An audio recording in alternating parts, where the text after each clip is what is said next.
देश भर में कोयले की कमी के चलते अब विदेशों से कोयला मंगाने की तैयारी शुरू हो गई है। केंद्र सरकार ने राज्यों को कोयला आयात करने की छूट दे दी है, जिसके चलते मध्य प्रदेश में भी कदम उठने लगे हैं। विदेशों से कोयला मंगाए जाने को लेकर प्रदेश के पूर्व ऊर्जा मंत्री प्रियव्रत सिंह ने सवाल खड़े किए हैं। स्वदेश न्यूज से खास बातचीत में प्रियव्रत सिंह ने एक उदाहरण देते हुए कहा कि एक भाई के घर आटा खत्म होने पर दूसरे भाई के यहाँ आटा होने के बावजूद पड़ोसी से आटा लेना पड़ रहा है।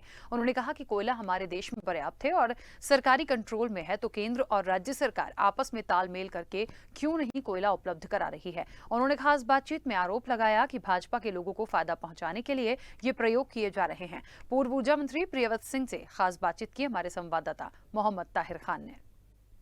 प्रदेश में फैले अंधेरे को राज्य सरकार अब विदेशों से कोयला मंगाकर दूर करेगी। केंद्र सरकार ने परमिशन दे दी। हमारे साथ पूर्व ऊर्जा मंत्री प्रियव्रत सिंह जी मौजूद हैं, उनसे बातचीत करेंगे। सर, केंद्र से परमिशन मिलने के बाद सरकार जो है विदेशों से कोयला मंगवाने जा रही है। आप दो भाई हो, एक भाई के घर में आटा है, एक भाई के घर में आटा खत्म हो गया, ठीक है। एक भाई ने दूसरे भाई से आटा मांगा तो उसने बोला कि नहीं, मैं तुम्हें आटा नहीं दूंगा। और तीसरी जगह पड़ोसी के घर आटा मांगने जा रहे हो।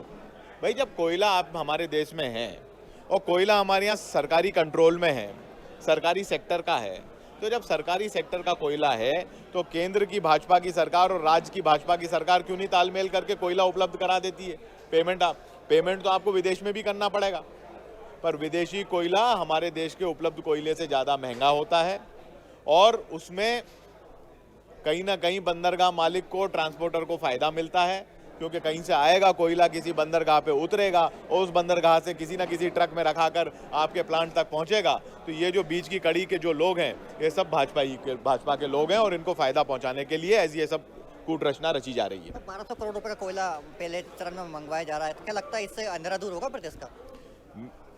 मेरा जो मानना है, जितने दिन मैं मिनिस्टर था इस डिपार्टमेंट में, मुझे जो जानकारी है उसके हिसाब से हमारे पास देश का कोयला और जो कोल ब्लॉक्स अलॉटेड हैं मध्य प्रदेश को, वो काफ़ी हैं यहाँ के जनरेटिंग प्लांट्स को चलाने के लिए। और मैंने स्वयं ने डिसीजन लिया था कि मैं विदेशी कोयला नहीं खरीदूंगा।